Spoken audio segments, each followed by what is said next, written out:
करने का सौभाग्य प्राप्त हुआ था। आज उस सेवा यात्रा के आज 5 वर्ष का कालखंड पूरा हो रहा है। इस अवसर पर मैं आदरणीय प्रधानमंत्री श्री नरेंद्र मोदी जी का हृदय से आभार व्यक्त करता हूं, जिनके मार्गदर्शन में, जिनके स्नेह और विश्वास में और अनेक सारे संकटों के समय, आपदाओं के समय, अनेक ऐसी स्थितियां जो हमको अव्यवस्थित करती थी, उस समय में उन्होंने हमारा मार्गदर्शन किया, हमारा सहयोग किया और उत्तराखंड की जनता से जो उनका विशेष लगाव है, उसी के कारण से आज बहुत सारी असंभव चीज़ें संभव हो पाई। साथ ही मैं आज उत्तराखंड की अपनी देवतुल्य जनता को भी सादर नमन करता हूं, जिसने मुझे हर कदम पर अपार स्नेह दिया, अटूट विश्वास दिया, भरपूर आशीर्वाद दिया।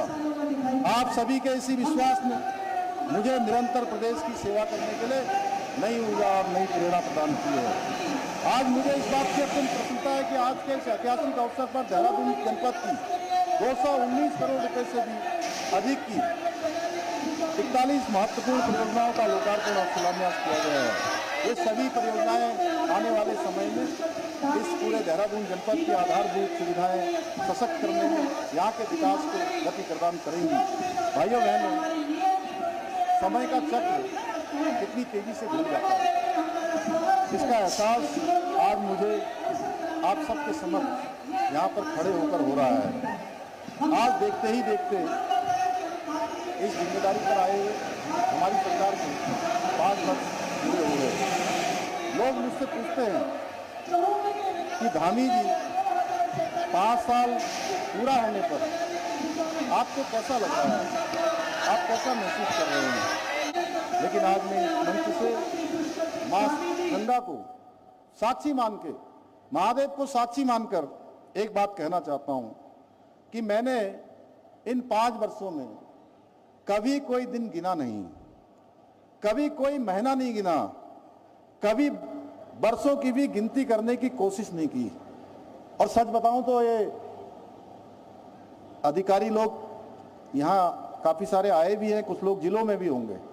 मैं बहुत सारे लोगों को मैं जब फ़ोन करता था, प्रातःकाल फ़ोन करता था 10-11 बजे, तो मैं उनसे पूछता था कि अच्छा आप दफ्तर में हैं क्या? तो जब मैं ऐसी बात उनसे पूछता था तो वहाँ से आवाज़ नहीं आती थी, थोड़ी देर मौन हो जाता था। तब मैं सोचता था कि मैंने ऐसा क्या पूछ लिया कि ये मुझे जवाब नहीं दे रहे हैं। तब मैं ध्यान करता था तो मुझे लगता था कि आज तो दफ्तर ही बंद होगा क्योंकि आज रविवार है। कई बार ये भी हम भूल जाते थे, क्योंकि जब मुझे प्रदेश के मुख्य सेवक के रूप में जिम्मेदारी मिली तब मेरे मन में एक ही संकल्प था कि भगवान बद्री विशाल, बाबा केदार, देवभूमि उत्तराखंड की देवतुल्य जनता और आदरणीय प्रधानमंत्री जी और मेरे नेतृत्व ने जो मुझ पर विश्वास करते हुए ये जिम्मेदारी मुझे सौंपी है, उसका निर्वहन मुझे बिना रुके, बिना थके, पूरी निष्ठा के साथ निरंतर कार्य करना है। मैंने समय नहीं गिना, मैंने सिर्फ आपका विश्वास और आपका आशीर्वाद जो कठिन से कठिन समय पर मुझे मिलता रहा, मैं उसका जरूर आकलन करता रहा। वो मुझे हमेशा उत्साह देता रहा। भाइयों बहनों, ये पद मेरे लिए सत्ता का नहीं बल्कि जन सेवा का माध्यम है। सेवा का ये यज्ञ पिछले 5 वर्ष से अनवरत रूप से चल रहा है, वो आगे भी इसी निरंतरता के साथ चलता रहेगा, क्योंकि हमारी सरकार सेवा, सुशासन और समर्पण की सरकार है।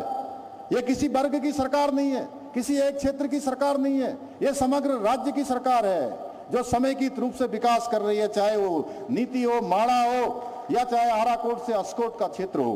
भाइयों बहनों, ये जनगण मन की सरकार है। हमारे लिए पड़ाव ये उत्सव मनाने का नहीं बल्कि उत्तराखंड को श्रेष्ठ राज्य बनाने का जो विकल्प वही संकल्प है, उसको और अधिक मजबूती प्रदान करने का अवसर मात्र है। भाइयों बहनों, हमारा लक्ष्य सिर्फ कार्यकाल पूरा करना नहीं है बल्कि हमारा लक्ष्य एक समृद्ध और आत्मनिर्भर उत्तराखंड का निर्माण करना है। वर्ष 2035 तक देवभूमि उत्तराखंड को पूर्ण रूप से विकसित राज्य बनाने के लक्ष्य को लेकर हम काम कर रहे हैं।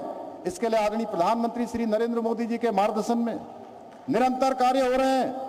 आज शहर हो चाहे सीमावर्ती क्षेत्र हो, सभी क्षेत्रों में सड़क, शिक्षा, स्वास्थ्य, पेयजल जैसी मूलभूत सुविधाओं का विस्तार किया जा रहा है। साथ ही हमारे अन्नदाताओं को आर्थिक रूप से मजबूत करने के लिए भी दिन रात हम कार्य कर रहे हैं। इसके लिए हम पारंपरिक खेती के साथ दुग्ध, मधु उत्पादन, आधुनिक बागवानी, सुगंधित पौधों और फूलों की खेती को विशेष रूप से प्रोत्साहित किया जा रहा है।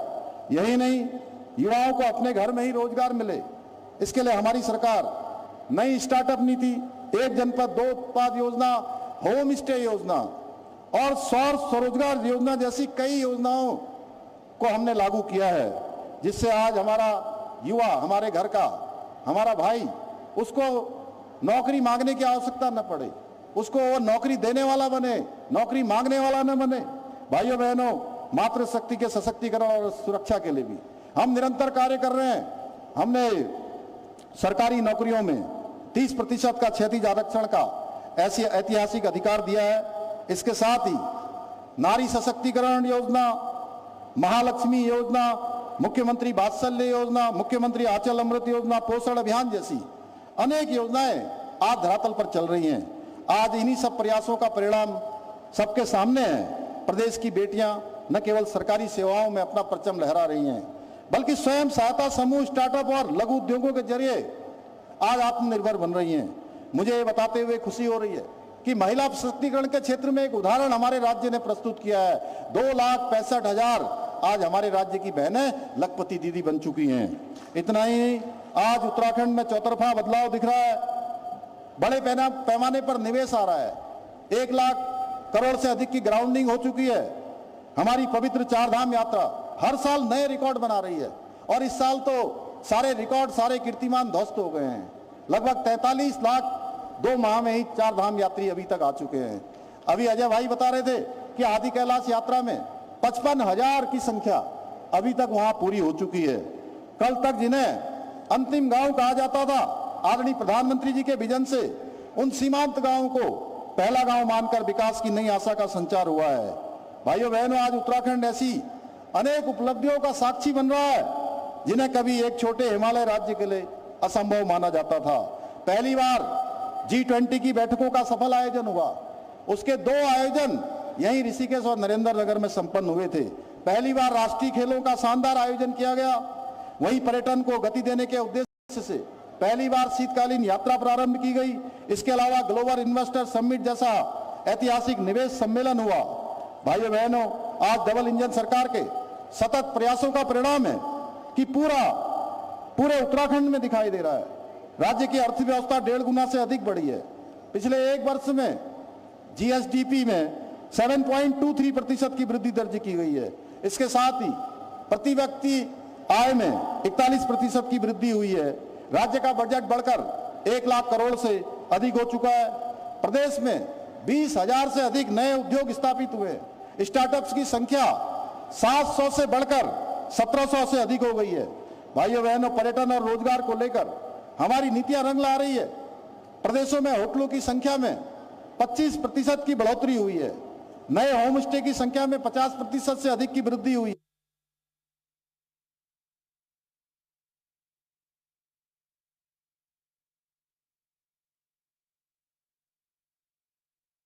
30,000 से अधिक नए उद्योग स्थापित हुए। स्टार्टअप्स की संख्या 700 से बढ़कर 1700 से अधिक हो गई है। भाइयों बहनों, पर्यटन और रोजगार को लेकर हमारी नीतियां रंग ला रही है। प्रदेशों में होटलों की संख्या में 25% की बढ़ोतरी हुई है। नए होम स्टे की संख्या में 50% से अधिक की वृद्धि हुई है। इसी का सबसे सुखद परिणाम है कि हमारे पहाड़ों में रिवर्स पलायन 44% की उसमें बढ़ोतरी दर्ज की गई है। जो भाई बहन मजबूरी में पहाड़ छोड़कर जा रहे थे, आज वो वापस आकर अपने घरों को वापस लौट रहे हैं, अपना रोजगार और स्वरोजगार कर रहे हैं। भाइयों बहनों, उत्तराखंड की विकास यात्रा को राष्ट्रीय स्तर पर भी लगातार सम्मान मिल रहा है। जो आज उत्तराखंड पूरे देश के अंदर एक उदाहरण के रूप में प्रस्तुत हुआ है। नीति आयोग के सतत विकास लक्ष्य इंडेक्स में हमको पूरे देश में पहला स्थान प्राप्त हुआ है।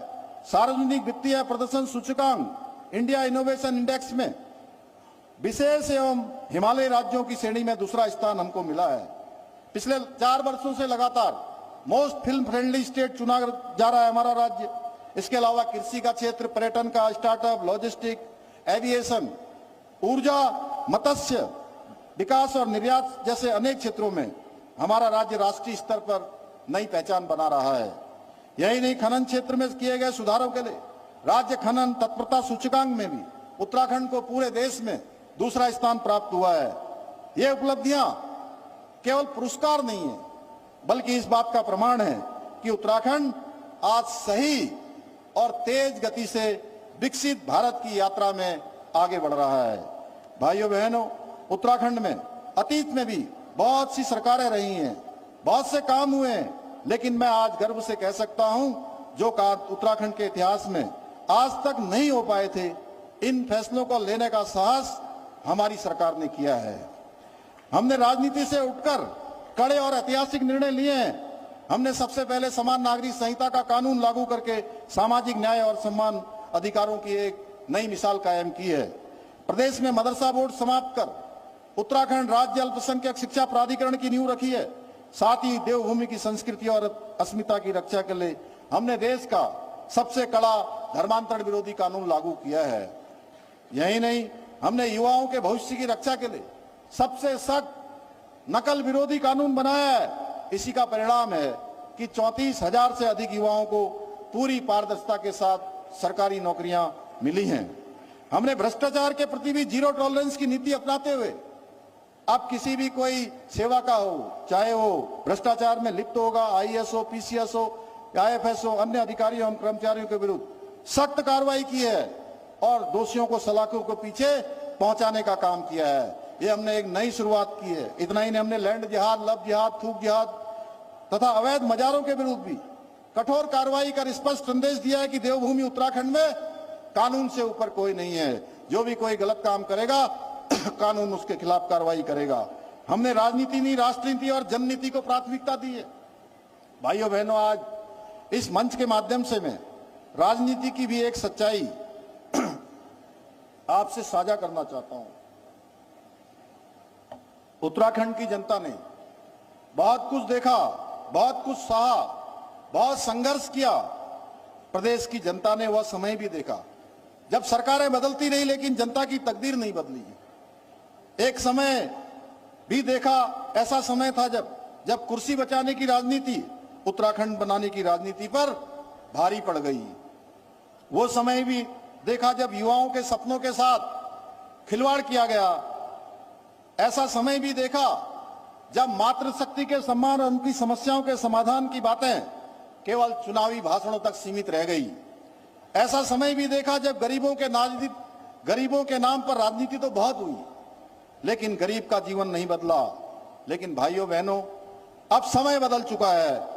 अब हमारी राजनीति का केंद्र सत्ता नहीं, सेवा है, पद नहीं।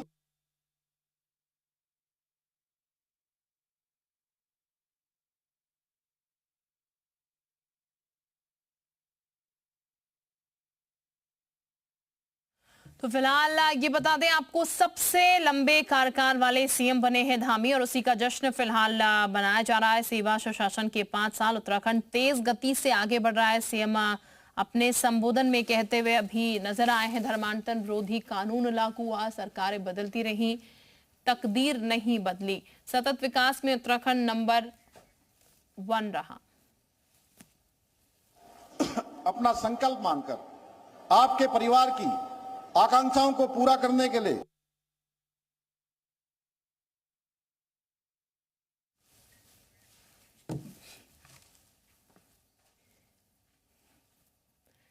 तो फिलहाल ऋषिकेश में पूरा कार्यक्रम आयोजित किया गया और सीएम धामी के आते ही फूलों से उनका स्वागत हुआ। फिलहाल सीएम धामी संबोधन यहां पर कर रहे हैं। बता दें आपको, पूरी निष्ठा और पूरी ईमानदारी के साथ निरंतर कार्य कर रहे हैं। भाइयों बहनों, आज वही लोग हमारे काम पर सवाल उठा रहे हैं जिन्होंने बरसों तक उत्तराखंड को केवल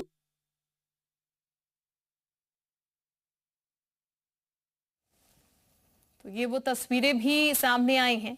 एनडी तिवारी का रिकॉर्ड सीएम धामी ने तोड़ा है और राजनीतिक अस्थिरता, भ्रष्टाचार, घपले, घोटालों और ठहराव के अलावा कुछ नहीं दिया। मैं उनसे पूछना चाहता हूं, जब आपके पास अवसर था, तब उत्तराखंड के लिए आपका विजन कहां था? युवाओं के लिए आपकी चिंता कहां थी? महिलाओं की सुरक्षा और सम्मान कहां था? सीमांत गांव की चिंता कहां थी? पलायन रोकने का रोड मैप कहां था? रोजगार का मॉडल कहां था? भाइयों बहनों, हम विपक्ष की तरह केवल खोखले वादे नहीं करते, हम धरातल पर काम करके जवाब देते हैं। वे आज भी केवल विरोध के लिए विरोध करते हैं, जबकि हमारी सरकार उत्तराखंड के विकास के लिए समर्पित है। उन्होंने सत्ता को अधिकार समझा है, जबकि हमने सत्ता को सेवा का माध्यम बनाया है। उन्होंने वर्षों तक उत्तराखंड की संभावनाओं को रोके रखा, हमने उत्तराखंड की संभावनाओं को नई उड़ान देने का काम किया है। उन्होंने युवाओं को निराशा दी, हमने युवाओं को विश्वास देने का काम दिया है। उन्होंने महिलाओं को सिर्फ और सिर्फ कोरे वायदे दिए और हमने महिलाओं को अवसर दिए हैं। उन्होंने गरीब को वोट बैंक समझा, हमने गरीब को अपने परिवार का सदस्य माना है। उन्होंने हमेशा